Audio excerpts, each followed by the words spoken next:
It is a great privilege and honor to have the opportunity to engage in a conversation with Professor Eric Maskin,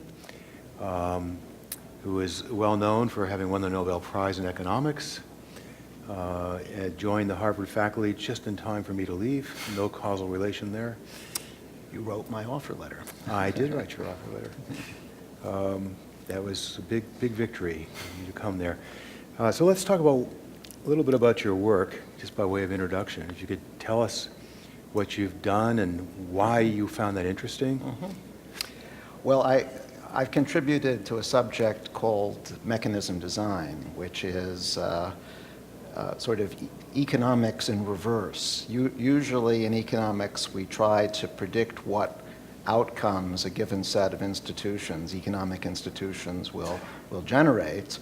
In mechanism design, we start with the outcomes. We say these are the outcomes we would like to achieve, and we work backwards to figure out what kinds of institutions or mechanisms might deliver them. Can you give us an example?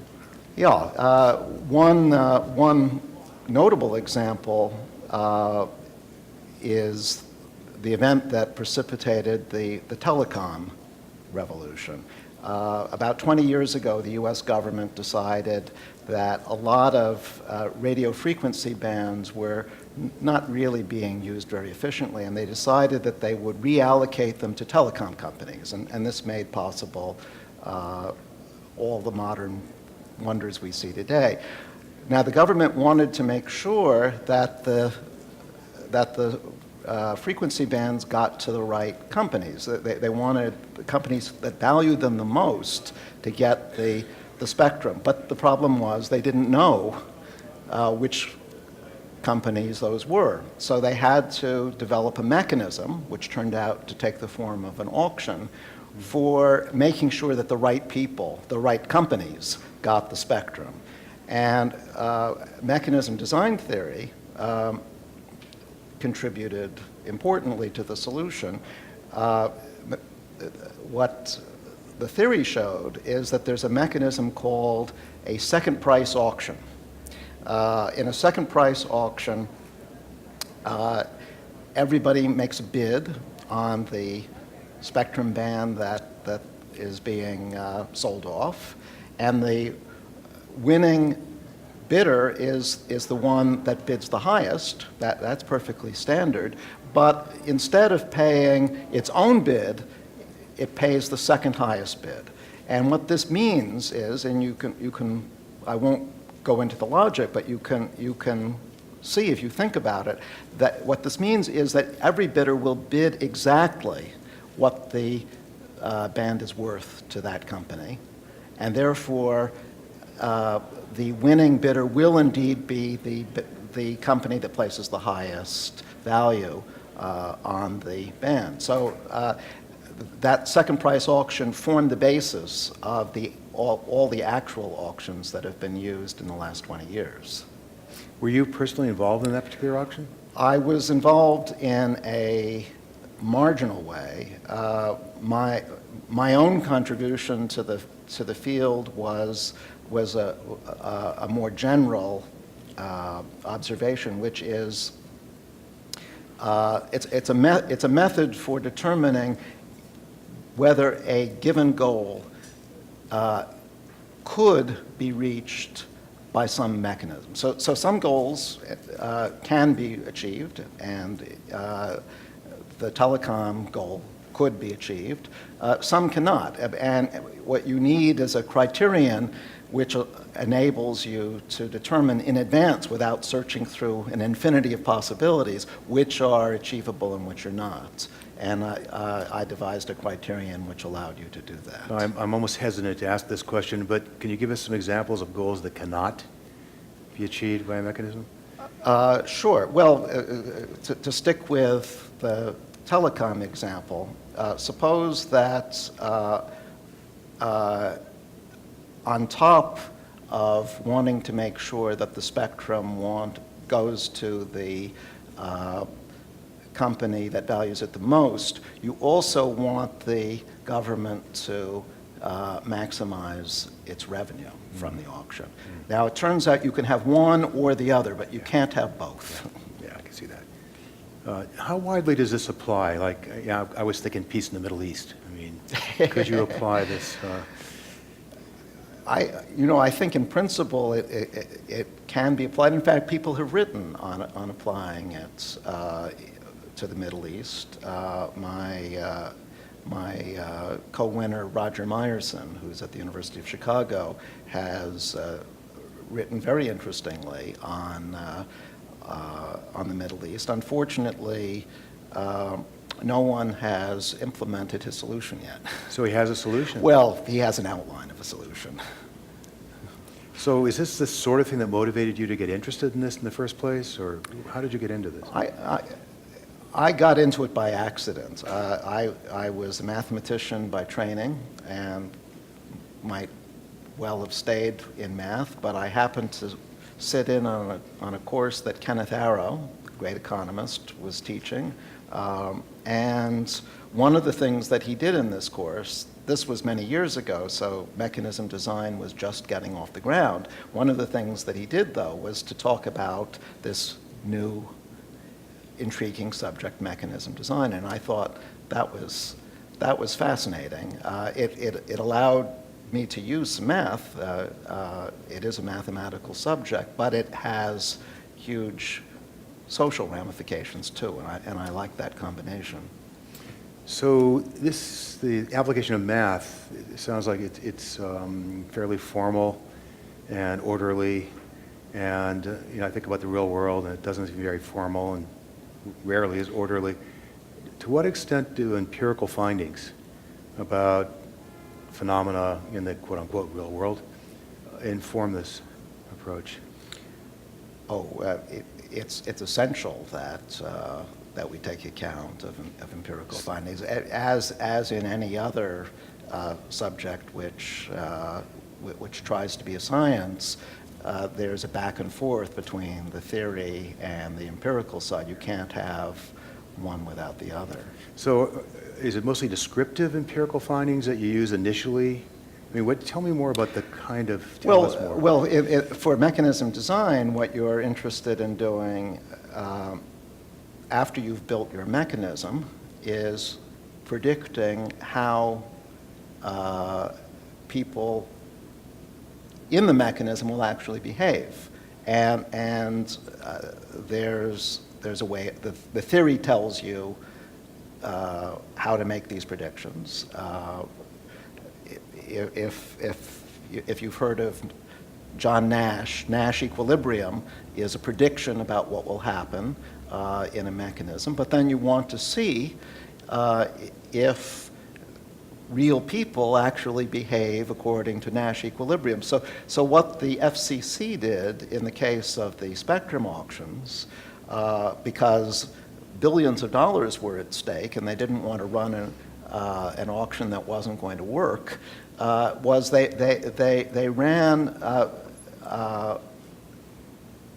test versions of the auctions in advance with the actual players. So AT&T was there, and Verizon was there, and T-Mobile was there, and they got to try out a test version of the auction before the real thing, just to see whether it would work and whether players would behave as anticipated. So I'm a psychologist, and one of the things that we have documented is that people are not always quite as logical or rational as maybe they should be. Indeed. And in fact, we have biases in practically everything we do. All the time. So I guess I'm wondering to what extent the predictions hinge on kind of a logic of optimization or something that's elegant.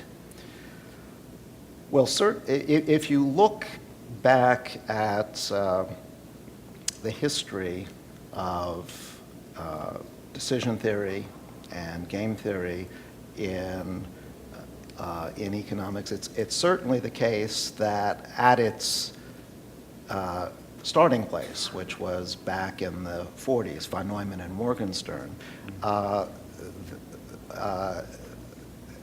these theories were perfectly rational, and it was assumed that that players would maximize and know how to maximize. Game theory and decision theory were pretty successful. They were able to explain a reasonably wide range of phenomena, but they didn't. It was picked up pretty early on that they were getting some things quite wrong, and your profession, the psychology profession, documented this quite clearly in a series of experiments starting in the 60s and building in the 70s, where some important biases, behavioral biases, were pointed out. I could mention a couple of them.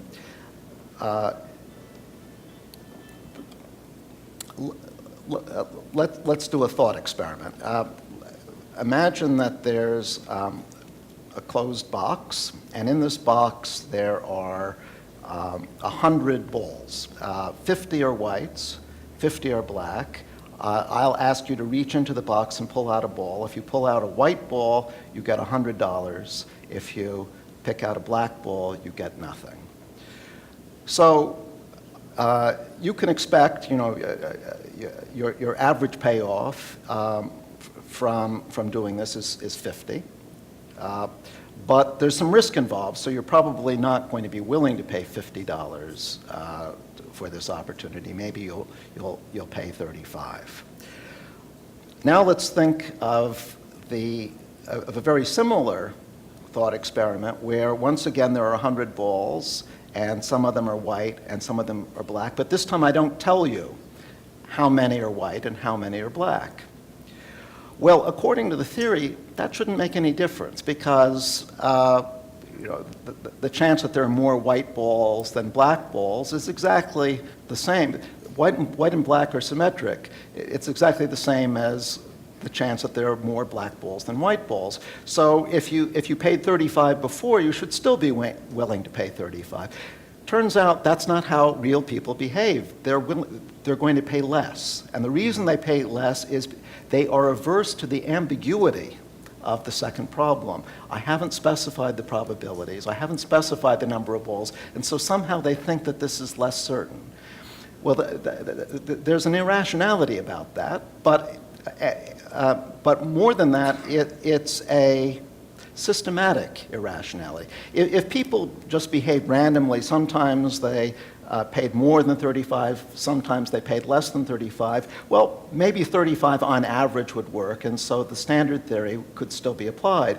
But the point is that Daniel Ellsberg, who discovered this phenomenon, we remember him today for the Pentagon Papers, but actually economists and psychologists celebrate him for this finding about probabilities.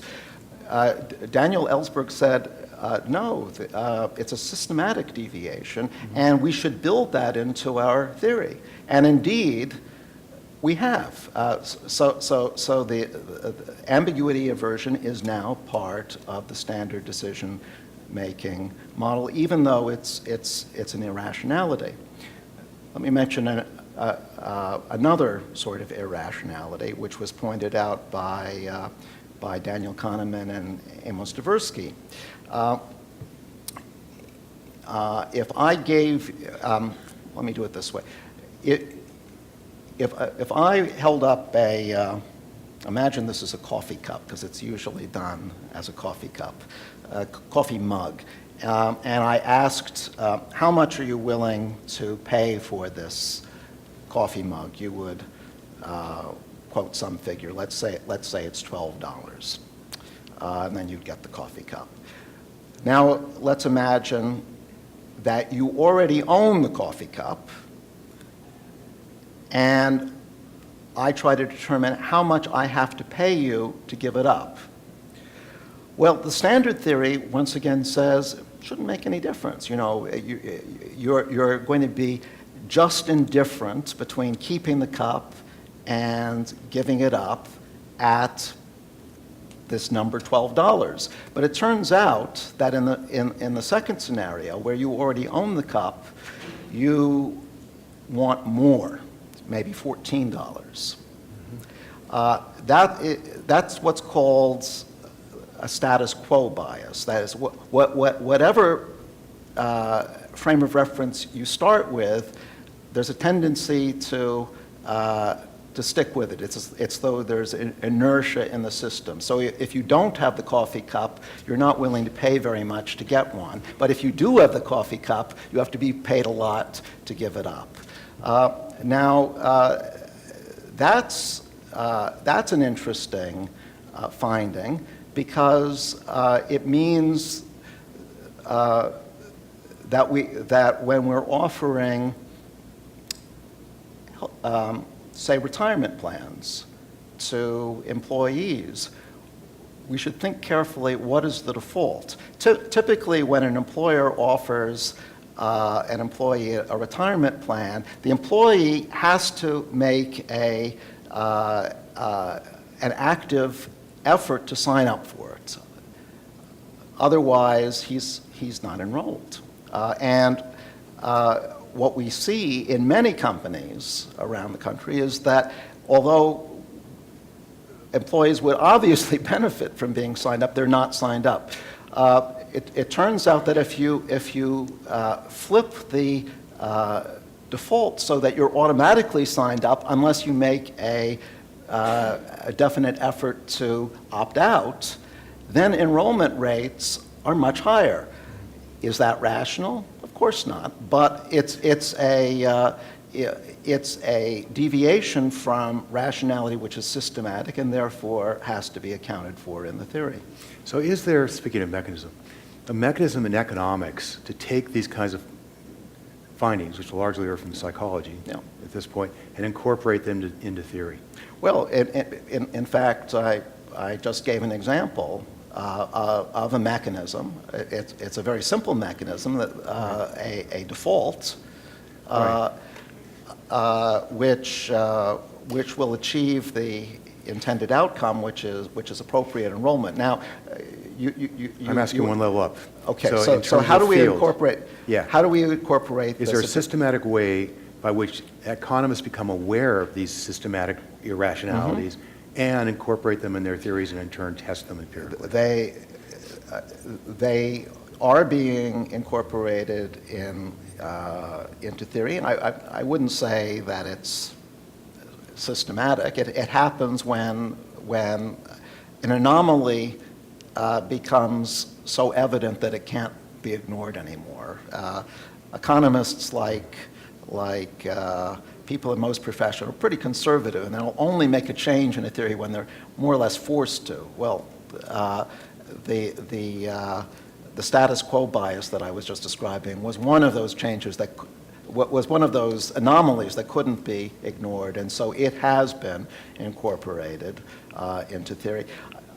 I would say that by this point, the problem with decision theory in economics is not that theory doesn't reflect observation enough, but that there are too many violations of standard theory to incorporate neatly into one package. So by now there are about a dozen of these anomalies that have been really very well established.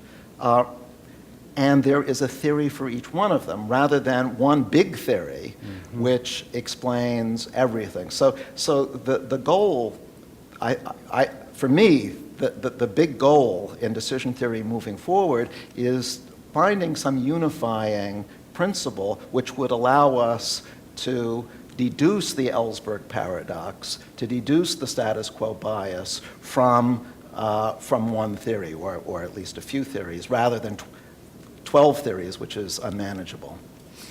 So one really big deviation from rational actor theory, which came out of psychology, is the role of emotion.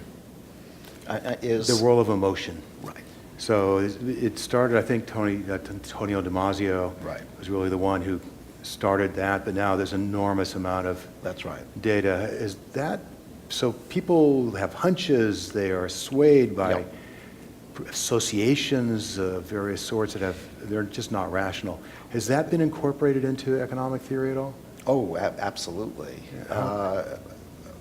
I would put the role of emotion slightly differently. It's not so much that it's irrational, but rather that emotion is a supplement to rationality.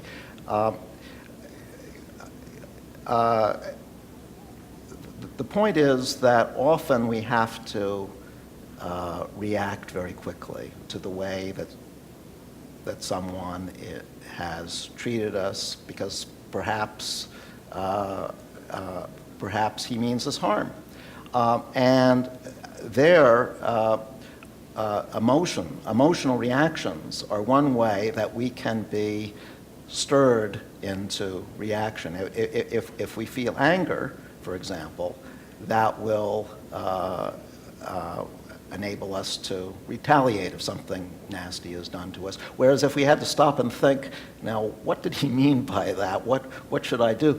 It might be too late. So a lot of our emotional superstructure, it can be argued, and there's laboratory evidence for this, is there not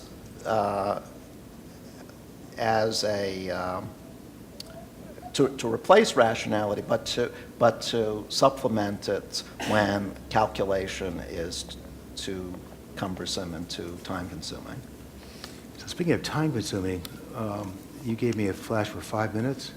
So let me I'm just shocked this is such a short session. Quickly, in the UK, they have this behavioral insights team, which basically is using findings from behavioral economics to try to create policy. So you had mentioned the defaults, which you can do with organ donation. Organ donation is another example. Driver's licenses and so forth. Right. Why are they so far ahead of us on doing this in the United States? What can we do to try to make better use of all this knowledge? As I understand it, the Obama administration is putting together such a team here as well. A couple of my colleagues have been contacted, and it's not in operation yet, but it soon will be. We've lagged behind the British before. This is not the first time. Well, I don't want to lag behind too far here because we don't have very much time at all, but I think we do have time for a couple questions. Anybody? Please. So what are the effects of cultural differences on these biases? Is it common across all cultures, or do we see significant differences? It depends on what kind of phenomenon you're talking about. The status quo bias that I was describing crops up basically wherever it's been tested. But there's another interesting deviation from standard rationality called the ultimatum effects, which is highly culturally dependent. In the ultimatum game, there's a proposer and there's a respondent. The proposer has $10 and can divide it up in any way that he would like between himself and the respondent, and then all the respondent says is either yes or no. If yes, then the split that the proposer suggested is implemented. If no, then they both get nothing. So from the point of view of standard theory, what the proposer should do is to offer a crumb to the respondent, offer $1 or 50 cents to the respondent. From the point of view of pure rationality, the respondent ought to take that because it's better than nothing. If the respondent says no, they'll both get 0. So the proposer allocates to himself $9.50, 50 cents to the respondent. It turns out that in some, but not all cultures, respondents reject anything which is insulting, which is too low, say below $2 or $3. But there are some cultures where you can get away with offering respondents 50 cents. Just very quickly, the obvious corollary of that would be gender difference. That's right, and actually there are some in this very experiment, the ultimatum game experiment. There are some well-documented gender differences. Sir. Oh, Sandy. Standard model, as you described it, is rational individuals. The standard model has put limitations on, incorporated limitations on our rationality. But I think a much larger effect has to do with this word individual. So for instance, there's a lot of evidence that if people will work hard to pay back mortgages until one person in the neighborhood decides just to walk away, then it becomes socially acceptable and behavior changes dramatically. So utility, methods of achieving goals, all seem to be very heavily dependent on social interaction, social learning, network interactions. But those aren't part of the standard model. And what would you do to make that happen? Well, they're not part of the standard decision theory model, because the decision theory model is just what you said. It's a model of individual behavior. It's a model of should I make investment A rather than investment B, leaving all other individuals aside.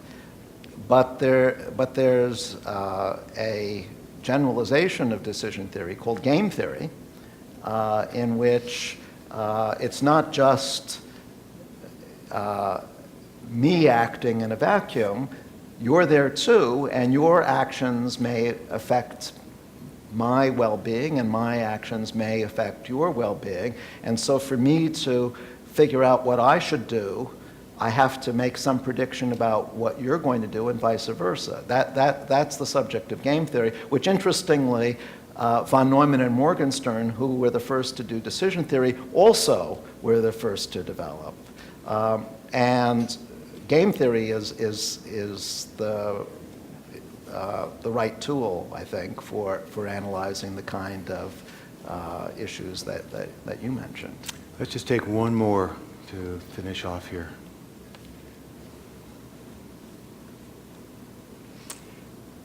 I can't see anything.